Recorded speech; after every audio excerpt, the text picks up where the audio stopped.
দ্রোণ যখন ভিক্ষা পায়নি মনে মনে চিন্তা করেছে আমি আর গৃহে মাঝে ফিরে যাব না। কারণ মানুষের মনেও কিন্তু অনেক সময় একটা জেদ অহংকার আসে পড়ে। ছোট্ট একটা কথায় অহংকার আসে, বড় একটা কথায় কিন্তু অহংকার আসে না। মনে মনে চিন্তা করছে কি প্রভু, আমার বাড়িতে তুমি অতিথি পাঠিয়েছো, আমার স্বামী এক মুষ্টি ভিক্ষাগুলো সেটাও তুমি পিছল খাইয়ে পড়ে গেল। আমি ভিক্ষায় গেলাম, আমাকে দূর করে দাঁড়িয়ে দেয়। আমি বললাম আমরা খাওয়ার জন্য আসলে অতিথিকে সেবা দেবো, তাও দিল না। তবে আমি আর এই জীবন রাখবো না। আমি যাই ওই গঙ্গার জলে, ওই যমুনার জলে কি আমি প্রাণ বিসর্জন দেবো, আমি আর ফিরে যাব না। তখন যখন প্রাণ বিসর্জন দিতে যাবে, ভগবান শ্রীকৃষ্ণ নারদকে বললে, নারদ তুমি একটু বসো, আমি একটু বাইরে থেকে ঘুরে আসি। উনি শিশু একটা বালকের রূপ ধারণ করে মায়ের পিছন দিকে যে বলছে, মা গো, মা তোমার কি হয়েছে মা, তুমি কাঁদছো কেন? আর তুমি কেন এই নদীর দিকে চলে যাচ্ছ? মা তোমার কি হয়েছে আমাকে বলো মা। বলছে, বাবা তুমি আমার এই জ্বালা মিটাতে পারবে না। বলছে, মা একটু বলো না। বলছে, বাবা তোমার নামটা কি? তোমাকে তো বলবো, তোমাকে তো আমি চিনি না, তোমার তো অপরূপ সুন্দর দেখতে হয়, অপরূপ সুন্দর তুমি, তোমার নামটা কি বাবা? বলছে, আমার নামটা যে কি আমি নিজেও বলতে পারি না, আমি জানি না, আমাকে এক একজন এক এক নামে ডাকি। তবে আমি আমার মায়ের মুখে শুনেছি, মা আমাকে কানাই কানাই বলে ডাকি। আমি মায়ের মুখে এটা শুনে, তবে আমাকে এক একজন এক এক রকমের ডাকি, ওতে আমি কষ্ট পাই না। মা তোমার কথা একটু বলো, একটু শ্রবণ করি। বলছে, মা বাবা আমার বাড়িতে অতিথি নারায়ণ, আমি অতিথি সেবা করতে পারছি না। আমার স্বামী ভিক্ষায় দিয়েছিল, টুকুর পাইনি, আমিও পাইনি। তাই মনে মনে চিন্তা করেছি গৃহ মাঝে আর ফিরে যাব না। কারণ নারী জনম যদি আমার পিতা যায় অতিথি সেবার করে, তাহলে আমি আর গৃহে মাঝে ফিরে যাব না। আমি এই নদীর জলে ঝাঁপ দিয়ে আমার প্রাণকে বিসর্জন দেব। তখন বলছে, মা তুমি প্রাণ বিসর্জন দেবে না, তুমি প্রাণ বিসর্জন দেবে না মা। তুমি কি জানো এই পাশে একটা মুদির দোকান রয়েছে, জানো? বলছে, না। বলছে, মা তুমি ওই পাশে মুদির দোকানে যাও, যাই মুদির দোকানে ঠিক যা লাগে তুমি তাই তাই নিয়ে চলে এসো, এসে তুমি অতিথিকে সেবা করো, তাহলে তো তোমার মৃত্যু হতে হবে না, তোমরাও সেবা করতে পারবে। বলছে, কোথায়? বলছে, তুমি যাও এই একটু সামনে এগিয়ে যাও না, নতুন একটা দোকান হয়েছে, আমি আসার সময় দেখলাম ওই দোকানদার ওইখানে বসে আছে, তুমি যাও। বলছে, তাই? তা তো জানি না। ভগবান শ্রীকৃষ্ণ কি করলেন? ভগবান শ্রীকৃষ্ণ শিবকে ডাক দিলেন। শিবকে ডাক দিয়ে বললেন, পৃথিবীর মুখে যত দেবদেবতা আছে সব দেবদেবী ভগবান শিব। আপনারা জানেন, জানা কথাই বলা, কারণ আমি প্রথমেই বলেছি না, যত গ্রন্থের কথা বলবেন সবই পুরনো কথা, কোনোটাই কিন্তু নতুন না, সব পুরাতন।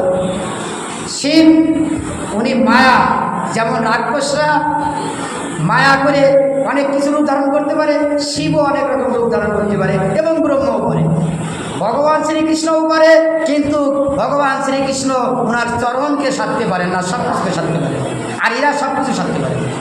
যাই হোক, কারণ ভগবান শ্রীকৃষ্ণের চরণ হচ্ছে ভক্তি, এইখানে ওনার কোনো কিরাম নেই। যাই হোক, এখন শিবকে বললেন যে তুমি মায়া করে একটা মুদির দোকান সাজাবে, সেই দোকানের দোকানই তুমি হবে, এবং তুমি ওনার কাছ থেকে কিছু বাধা রাখবে, মানে বন্ধক রাখবে, রাখিয়ে ওনাকে মালামাল যা চায় তাই। দেখেছেন কত সুন্দর কথা। এখন নারদ মুনি ভগবান শ্রীকৃষ্ণের কথা শুনে শিব কি করেছে, একটা মুদির দোকান করেছে, সব কিছু পরিপূর্ণ আছে।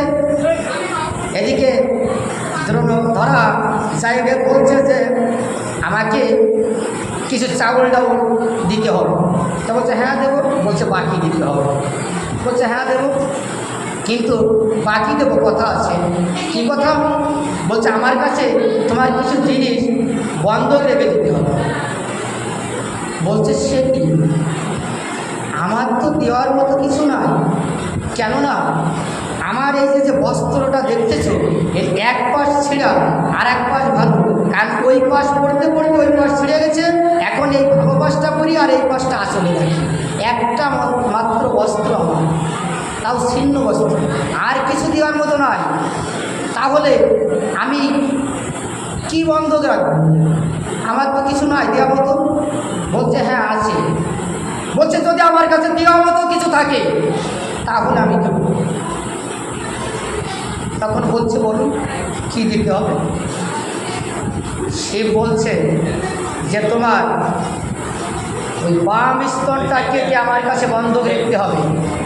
বাম স্তন কেটে আমার কাছে বন্ধক রেখে যাবে, আর তার পরিবর্তে তুমি মালামাল নিয়ে যে অতিথি সেবা করবে।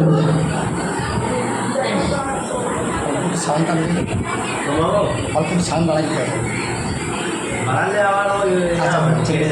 তখন উনি কী করেছে? মনে মনে চিন্তা করছে তাই তো, আমি যে আমার এই বাম স্তন কেটে আমি বন্ধক রেখে যাব, কিভাবে দেব? কারণ একদিন ব্রহ্মাকে সাক্ষী রেখে আমার পিতা আমার স্বামীর চরণে আমাকে অর্পণ করেছিল। সেদিন তো আমার জীবন জৈবন দেহ যা কিছু আছে আমি তার পথে অর্পণ করেছি। আমার বলতে তো এই দেহের কিছু নাই, আমার বলতে তো এই দেহের কিছু নাই, তাহলে আমি কিভাবে দিতে পারি? বলছে হ্যাঁ শোনো, আমি একটু বাড়িতে ঘুরে আসে তারপরে আমি দেবো।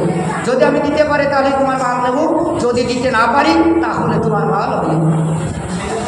তখন উনি বাড়িতে চলে গেলেন। বাড়িতে গিয়ে বলছে প্রভু, ধরাকে বলছে প্রভু, বলছে সে কি তুমি কিছু পাওনি? বলছে ভিক্ষায় কিছু পাইনি। তখন মনে মনে চিন্তা করলাম যমুনার জলে ঝাঁপ দিয়ে আমার এই দেহের অবসান ঘটাবো, কারণ গৃহে মাঝে আর ক্রিয়া হল। তখন এক বালক বলল ওই মুদির দোকানে যাই কিছু বাকি এনে অতিথি সেবা করো। কিন্তু ওই মুদির দোকানে যখন গিয়ে সে মুদি যে কথা বলেছে সে জিনিস তো তোমার, সে জিনিস তো আমার না। যদি আমার হতো তাহলে আমি দিতে পারতাম, আর তোমার জিনিস যদি তুমি দিতে বলো তাহলে আমি দিতে পারি। বলছে সে কি? বলছে মুদি বলছে তোমার এই বাম স্তন কেটে আমার কাছে বন্ধক রেখে যাবে, তাহলে আমি তোমাকে মালামাল দেবো। ধরা বলছে সে কি তোমার বাম স্তন কেন? যদি আমার সঙ্গ অঙ্গ যদি খণ্ড খণ্ড করে টুকরো টুকরো করে দিয়েও যদি অতীতকে সেবা করতে হয় তা আমি দিতেও রাজি আছি, খালি তোমার অঙ্গ কেন? আমার অঙ্গ আমি দিয়ে দেবো। যদি অতীত সেবার পরে আমার অঙ্গ লাগে তাহলে আমি দিয়ে দেবো, কেননা যখন এই দেহ থেকে প্রাণ পাখি উড়ে চলে যাবে তখন এই দেহ, এই অনিত্য দেহ কত শৃগাল আর কুকুরে খাবে, এই দেহের তখন আর কোনো মূল্য থাকবে না। আর এই দেহের কারণে যদি আজ অতীত সেবা হয় তাহলে আমার মানব জন্ম ধন্য হয়ে যাবে। যখন এই কথা বলেছে ধরা তখন মুদিকে যাই বলছে মুদি আমি তোমার কথায় সন্তুষ্ট, এবং দাও ছুরিটা দাও, ছুরিটা দাও। যখন ছুরি দিয়েছেন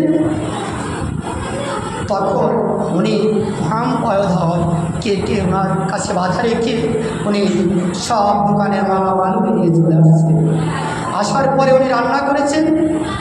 রান্না করার পর অতিথি সেবার একটা জায়গা করেছে। শিবার জায়গা যখন শিবা দিয়ে গেছে, অনাদি আদি গোবিন্দ ভগবান শ্রীকৃষ্ণ সর্বকারণের কারণ, উনি তো সব কিছু জানে, উনি তো অজান না। উনি বলছে মা তোমা আমারও এত সময় তোমার বাড়িতে রয়েছি দুটো সেবা করার জন্য, মা তুমি কি জানো না যদি কোনো ব্যক্তি রজস্বলা হয় বা অশোচী হয় সে যে কাউকে সেবা দিতে পারে না, তুমি জানো না মা? আমরা তো সেবা করবো না। বলছে প্রভু এখন তোমরা কি বলছো? আমি কত কষ্ট করেছি এই সেবা দেওয়ার জন্য, কেননা আমার মাতৃ জনম নারী জনম ধন্য করার জন্য আমি অতীতকে কোনোদিন সেবা করতে পারিনি। অতীত রূপে নারায়ণ বাবা সেবা করো। আমি সে কথা আর বলতে পারছি না মুখে। বলছে মা তাহলে যদি তুমি অসুচি না হও, যদি রজস্বলা না হও, তবে তোমার কী হয়েছে একটু খুলে বলো। বলছে বাবা তোমাদের পিতা ভিক্ষায় যায় না 3 দিন, ঘরে চাউল ছিল না, 3 দিন একভাবে বৃষ্টি, আজ ভিক্ষায় গেছে, 1 মুষ্টি ভিক্ষা পেয়েছিল, পিছল খেয়ে পড়েছে, সেটাও পড়ে গেছে। তারপর আমি ভিক্ষায় গেছি, আমি কোনো বাড়িতে ভিক্ষা পাইনি।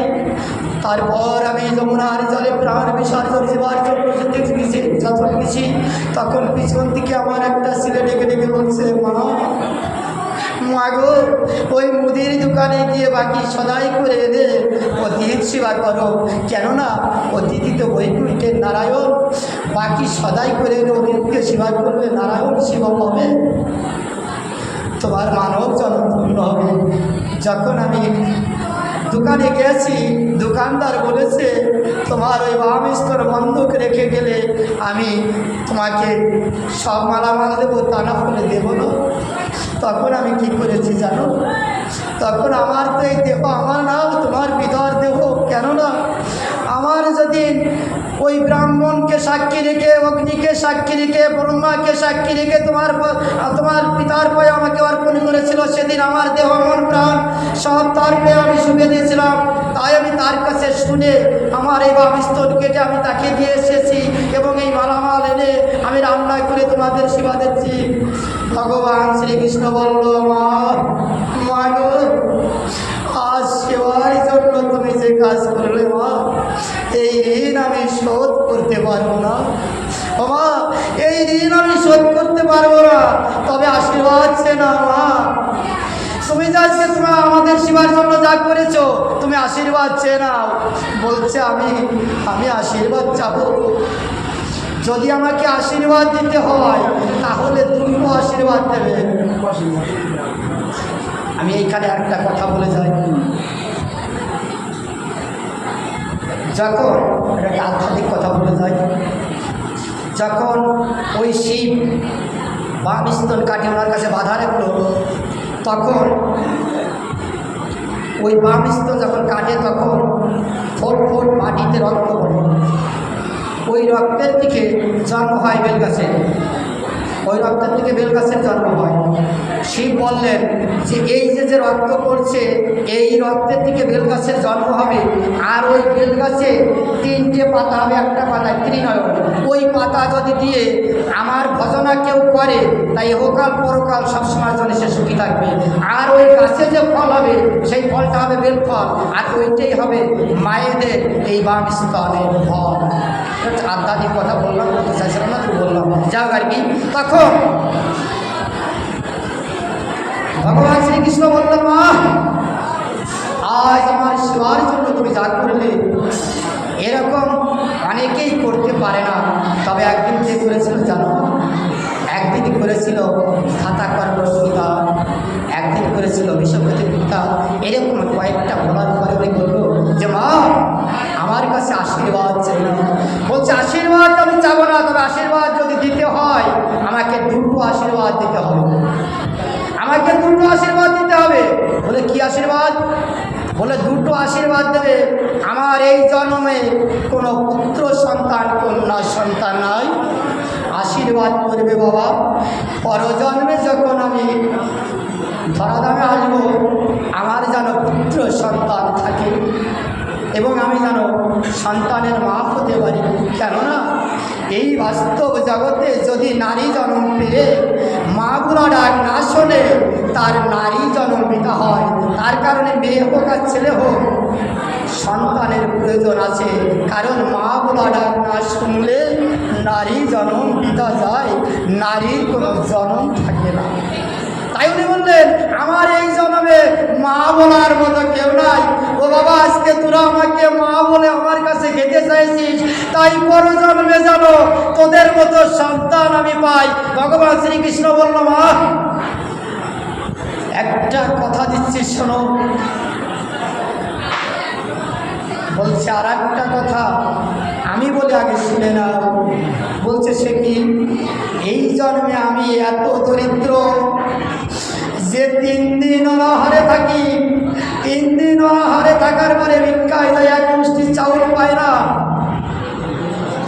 আমি বলি সামনের জন্মে যেন আমি রাজকুলে আমার জন্ম হয়, আমার এই দুটো আশীর্বাদ দেবে।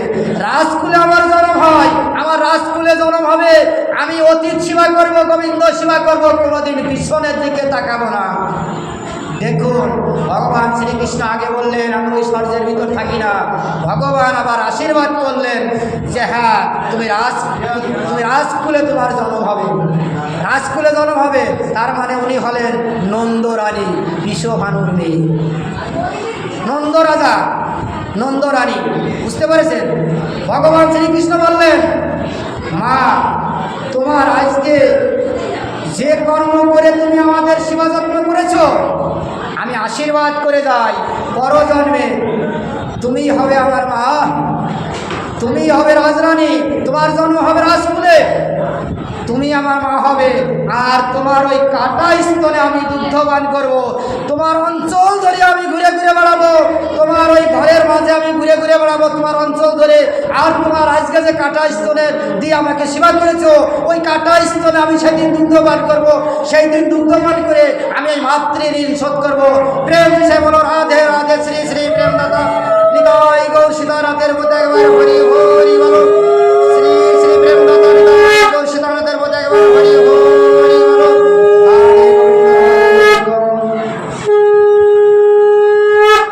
শ্রী কৃষ্ণ ভক্তগণ এবং গৌর ভক্তগণ এবং ভাগবতগণ, ভক্তিমতী মায়েরা এবং ভক্তিপূর্ণ বাবাজিরা, সবাই রাতুল চরণে আমার ভক্তিপূর্ণ প্রণাম। আজ ভগবানের গুণাকীর্তনের মাঝখানে যদি আমার কোনো ভুল থাকে সন্তান জ্ঞানে ক্ষমা করবেন। আর যদি ভগবানের গুণাকীর্তন শুনে একটু মনের মাঝে ভালো লাগে একটু আশীর্বাদ করবেন, এতটুকু আশীর্বাদ করবেন। আপনাদের মতো ভক্তের সঙ্গে ভক্ত সঙ্গ করতে করতে যেন গোবিন্দর চরণে স্থান পায়, এই আমার আশা আপনাদের কাছে। এই বলে আমি ভাগবত বিশ্রাম নিচ্ছি। শ্রী